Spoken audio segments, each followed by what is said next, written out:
जैनियों को दिवाली के संबंध में स्पष्ट निर्णय रखना चाहिए कि प्रातःकाल लाड़ू और उसी दिन शाम को घर की दिवाली बनाना है। कई बार क्या है कि वैष्णव लोग एक दिन पहले करते हैं, लाड़ू आप बाद में चढ़ाते हैं। ये बिल्कुल उल्टा है।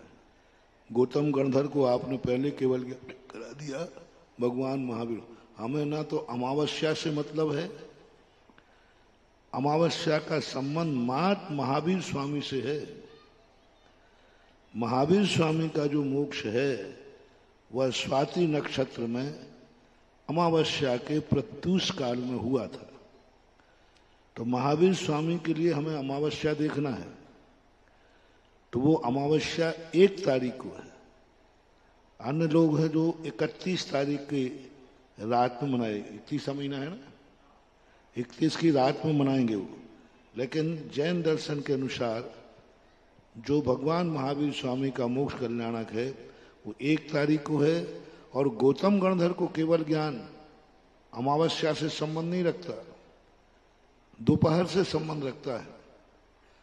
तिथि का कोई उल्लेख नहीं है, बस इतना उल्लेख है कि सुबह भगवान को केवल मोक्ष हुआ और दोपहर में गौतम गणधर को केवल ज्ञान हुआ। तो अपन को कोई तिथि के संबंध में नहीं बेचना, अपना एक ही निर्णय है सीधा सीधा।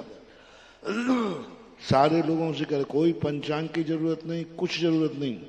प्रातः काल जिस दिन निर्माण लाड़ू हो उसी दिन शाम को आपको घर की दिवाली मनाना है। और रात्रिकालीन दिवाली का कोई उल्लेख शास्त्रों में नहीं है, बल्कि अशुभ है, नुकसानदायक है, अपशगुन है, शगुन नहीं है।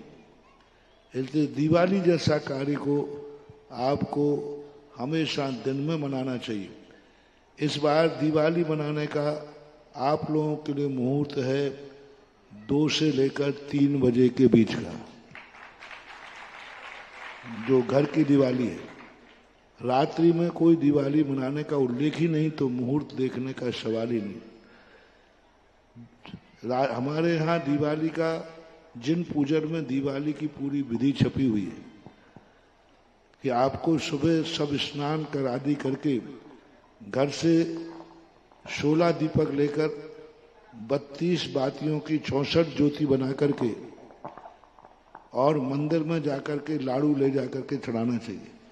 घर में पूर्व मुख या उत्तराभिमुख करके सामने दीवार के ऊपर कुछ शुभ संकेत 7 या सरौती, श्री, 2 श्री, 3 श्री, 4 श्री, 5 श्री, 6 और 7 श्री तक बनाए जा सकते हैं। तो ये सरौती कहलाती है। तो इस प्रकार की बना करके कर सकते हैं। नहीं है तो कोई एक फ्लैक्स वगैरह स्वस्तिक बना करके आदि कर सकते। और उनके सामने नहा धोकर कायदा से पूरे परिवार को जिनवाणी विराजमान करें। हो सके तो गौतम गणधर का और महावीर स्वामी का यदि आपको चित्र मिल जाए तो वो चित्र भी आप रख सकते हैं, और अन्य चित्र ना रखें, बीतरागी ही चित्र होना चाहिए। तो और सारे परिवार को नहा धो करके जैसे मंदिर में विधान करते हो ऐसा साल भर में एक बार घर में पूजा करना है। ये पूजा नहीं है, ये दिवाली का विधान है। हार मुकुट पहन करके जैसे आप मंदिर में विधान करते हैं, ऐसे ही घर में सारा परिवार नहा धो करके हार मुकुट आदि पहन करके बड़े अच्छे थाल लगा करके, ज्यादा परिवार है तो सब लोग अपने घर में थालियां लगाएं और बाकायदा गंधर परमेष्ठी की पूजन करना चाहिए अष्टद्रव्य से। महावीर स्वामी को अर्घ चढ़ा करके, गुरुओं को अर्घ चढ़ा करके सीधा आप गौतम गणधर की पूजा कीजिए। बड़े ठाट बाट गया, बस संक्षिप्त में बता दिया। जैसे अपन विधान करते हैं ना, वैसे ही शुद्ध धोती दुपट्टा में, महिलाएं शुद्ध वस्त्रों में बैठ करके जोड़े के साथ परिवार के साथ पूजन करना चाहिए, बड़े ठाट बाट के साथ। हो सके तो संगीत के साथ करो।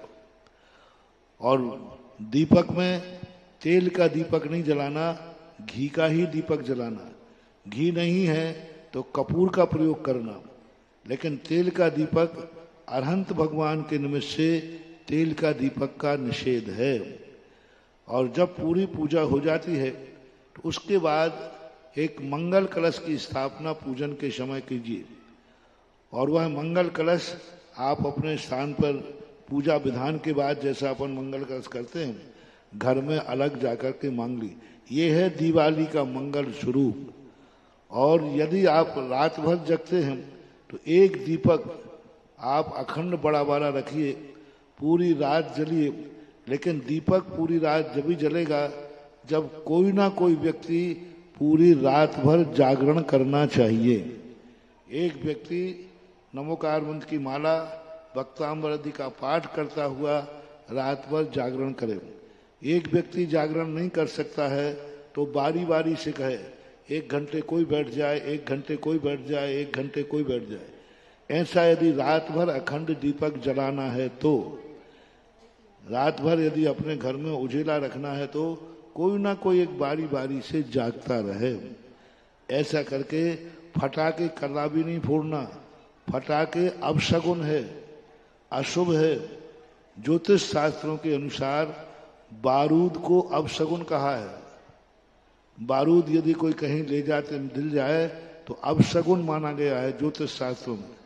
और यहाँ बारूद के ही फटाके होते हैं, हर फटाके में बारूद होती है, तो बारूद का फटाका नहीं चलाना चाहिए।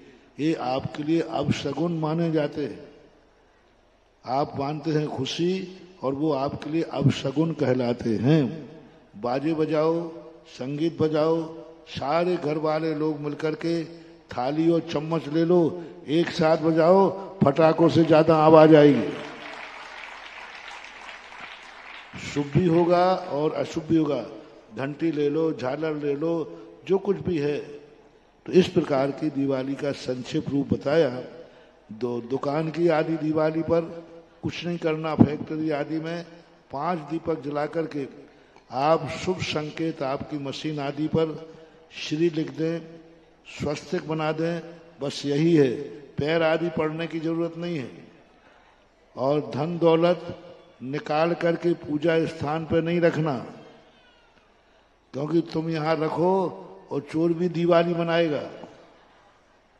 इसलिए आप तिजोरी के ऊपर शगुन कर सकते हैं। केसर ले जा करके स्वस्तिक बना दीजिए, श्री लिख दीजिए। बही खाता में भी आप केसर से श्री स्वस्तिक बना करके मांगलिक करना है, पूजना नहीं है। पूजना और मांगलिक करने में अंतर है। बही खाते का मांगलिक कर दिया, तिजोरी का मांगलिक कर दिया, मशीन का मांगलिक कर दिया। और जो यदि तुम्हें कहीं तुम्हारी मशीन फैक्ट्री आदि है तो जो आपने पूजा की थी दिवाली की, उस पूजा के पुष्प बचा लो। थोड़े पुष्प ज्यादा धो लो तो पूजा के बाद जो पुष्प बचे उसको से साक्षत बोलते हैं। उन पुष्पों के लिए आप अपनी फैक्ट्री में, आप अपने दुकान पर, आप अपने खेत पर, जहां भी आपको मांगलिक करना हो, पूजा के बचे हुए से साक्षतों से उनका मांगलिक शगुन कर लेना चाहिए। बाद में जो दीपकों की आगम की नहीं, एक व्यवहारिक परंपरा है एक दूसरे के घर में दीपकों का आदान प्रदान करना। वो ये है, हम तुम्हारे जीवन में प्रकाश काम आएंगे, तुम हमारे जीवन में आओगे। रात में जो शाम को दीपक जलते हैं, कोई व्यक्ति अपने जो रिलेशनशिप होती है उनके दरवाजे दीपक रख के आ जाते हैं, वो तुम्हारे दरवाजे रख के आते हैं। एक वात्सल्य का प्रतीक है, एक व्यवहारिक परंपरा है, इसमें कोई मिथ्यात की बात नहीं है। इस प्रकार का संक्षेप में आपको बता दिया। विस्तार से जिन पूजा के अंदर लिखी है, और हर साल इसके लिए PDF वगैरह सब YouTube पे पड़ी हुई है, आप निकाल सकते हैं। ये सम्यक दर्शन की पूजाएं हैं, सम्यक दर्शन बढ़ाने वाली पूजाएं हैं। इसको रात्रि में करके फटाकों की दिवाली बना करके इसको हिंसक और मिथ्यात्वी न बनाएं, शगुन करें। जितने फटाका फोड़ते हो, जानवरों को कितना नुकसान होता है, किसी दिन विस्तार से बता दूंगा।